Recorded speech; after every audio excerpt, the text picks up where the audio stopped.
Hello दोस्तों, आज मैं आपको एक हॉरर मूवी फेसलेस की कहानी समझाने जा रहा हूं। यह फिल्म क्रिसमस के समय पेरिस के खूबसूरत रात के दृश्य से शुरू होती है। मशहूर प्लास्टिक सर्जन डॉ फ्रैंक फ्लेमोंड अपनी बहन इंग्रिड और अपनी प्रेमिका और असिस्टेंट नेटली के साथ छुट्टियों का मजा ले रहे हैं।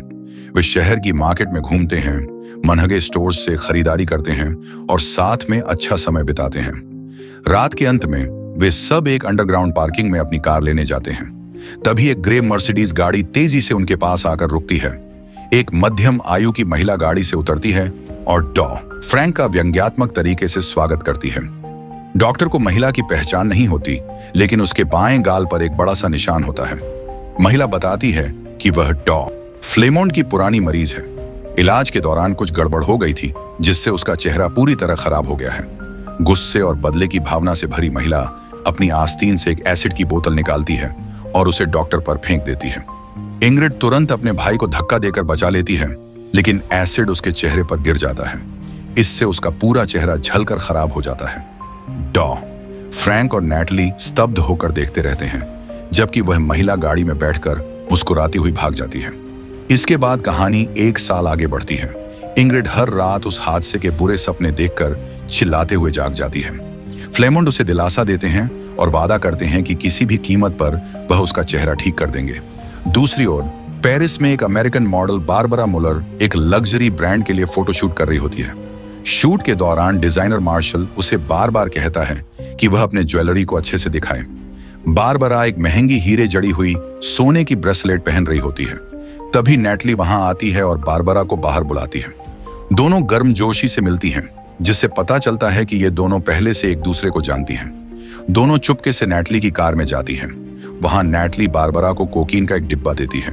इसके बाद जैसे ही बारबरा नशा करती है, कार की पिछली सीट से एक आदमी अचानक आकर उसके मुंह पर कपड़ा रख देता है। नेटली उसे ट्रैंक्विलाइजर इंजेक्शन लगाकर बेहोश कर देती है।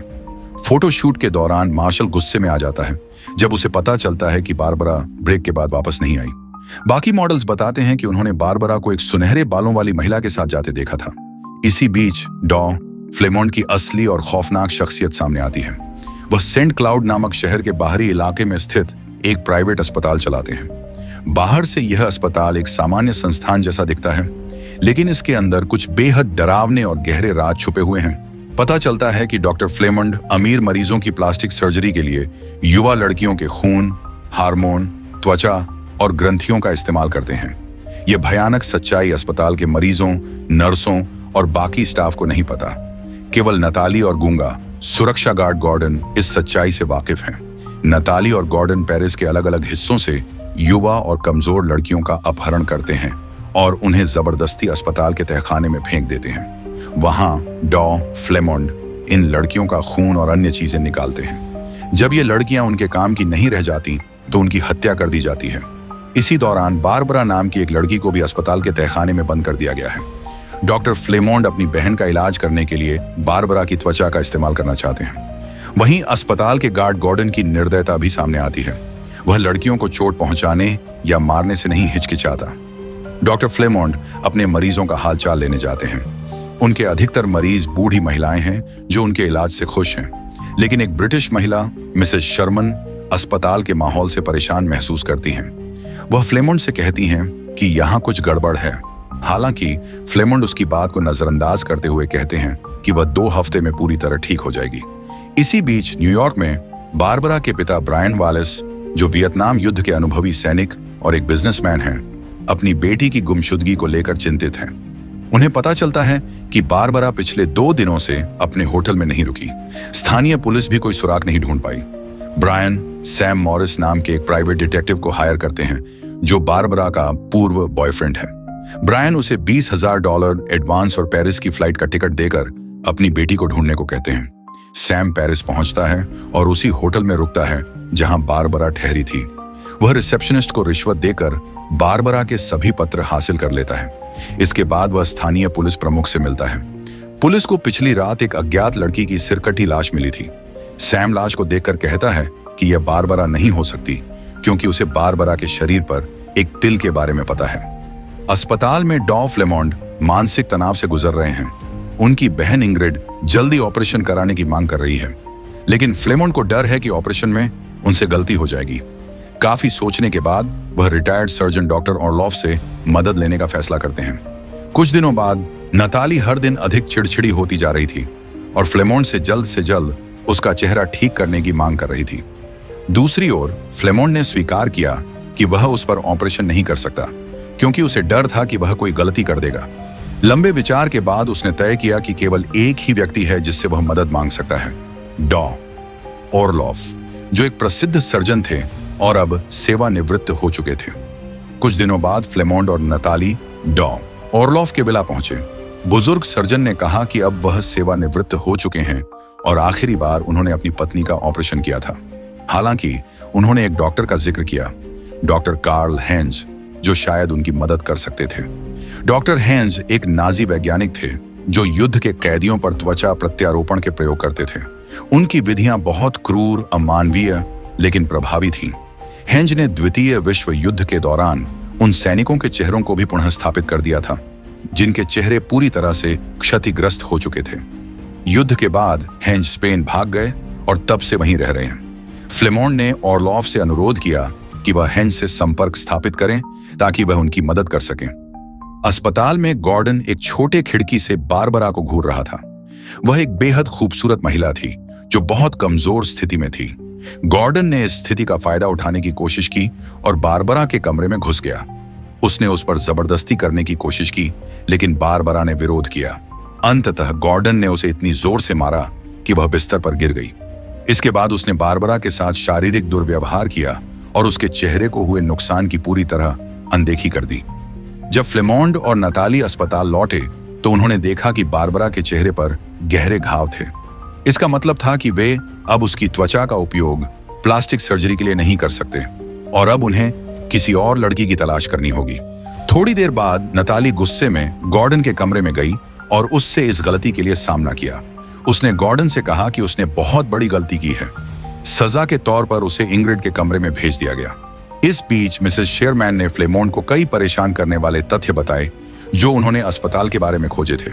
उन्होंने सोचा कि फ्लेमोंड को इन सब बातों की जानकारी नहीं है और वह उन्हें बताना चाहती थी। फ्लेमोंड ने उनकी बात का भरोसा दिया और कहा कि वह जल्द ही आएंगे। लेकिन कुछ घंटों बाद जब मिसेस शेरमैन के दरवाजे पर दस्तक हुई तो वह नताली थी। उस महिला ने जल्दी ही समझ लिया कि यह एक जाल है और भागने की कोशिश की, लेकिन नताली ने उसकी आंखों में एक सिरिंज घोंप दी और तुरंत उसकी हत्या कर दी। इसके बाद उसने उसका हार चुरा लिया, जो संकेत देता है कि उसे अपने शिकारों से स्मृति चिन्ह चुराने की बुरी आदत है।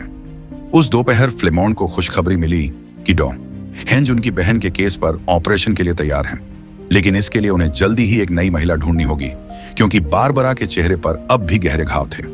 उस रात फ्लेमोंड और नताली पेरिस के एक प्रसिद्ध बार में शिकार की तलाश में गए। वहां उनकी मुलाकात मेलिसा से हुई, जो एक कॉल गर्ल थी और संयोग से फ्लेमोंड की पूर्व मरीज भी थी। फ्लेमोंड ने उसे अपने विला आने के लिए पैसे दिए और मेलिसा तुरंत तैयार हो गई। सैम अपनी जांच जारी रखता है, जो उसे फैशन डिजाइनर मार्शल के घर तक ले जाती है। मार्शल शुरुआत में बारबरा के बारे में जानकारी देने से मना कर देता है, लेकिन जब सैम आक्रामक हो जाता है तो मजबूर होकर मार्शल सारी जानकारी दे देता है। वह बताता है कि बारबरा एक फोटोशूट के दौरान किसी गोरी महिला के साथ चली गई थी। मार्शल बारबरा द्वारा पहने गए कीमती रत्न जड़े कंगन की तस्वीर भी दिखाता है। इसे देखकर सैम को यकीन हो जाता है और वह तस्वीर लेकर होटल लौट जाता है।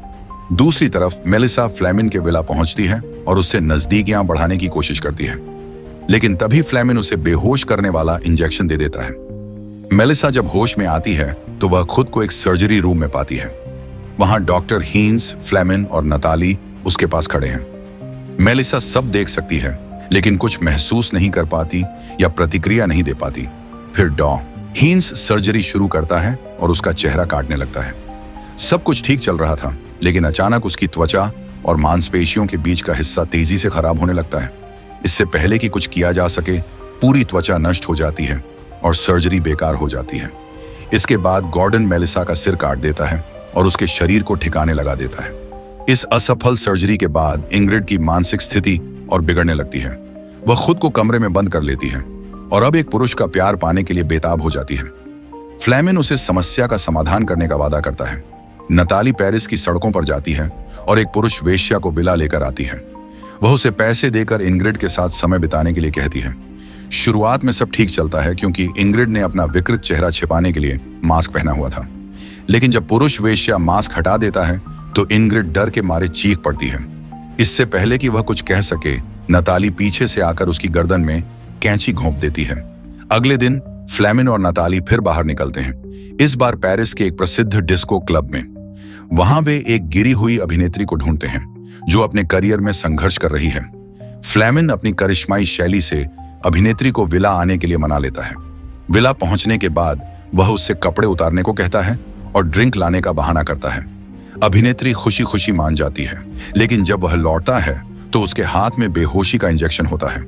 दूसरी तरफ नताली बेसमेंट में बारबरा से उसका क्रेडिट कार्ड पिन नंबर उगलवा लेती है। वह उसे वादा करती है कि पिन देने के बदले वह उसे इस नरक से बाहर निकाल देगी। बारबरा उसकी बातों में आकर पिन बता देती है। जैसा कि उम्मीद थी, नताली अपना वादा तोड़ देती है। वह बारबरा को बांधकर वहां से चली जाती है, लेकिन नताली एक बड़ी गलती कर देती है। वह क्रेडिट कार्ड का इस्तेमाल लापरवाही से करती है, जिससे बारबरा के पिता को लेन देन का पता चल जाता है। वे तुरंत सैम को सूचित करते हैं कि किसी ने बारबरा का क्रेडिट कार्ड सेंट क्लाउड नामक छोटे शहर में इस्तेमाल किया है। उसी शाम सैम क्रेडिट कार्ड के इस्तेमाल का पता लगाते हुए फ्लेमिन के अस्पताल पहुंचता है। वह तुरंत प्रसिद्ध सर्जन से बारबरा के बारे में पूछताछ करता है।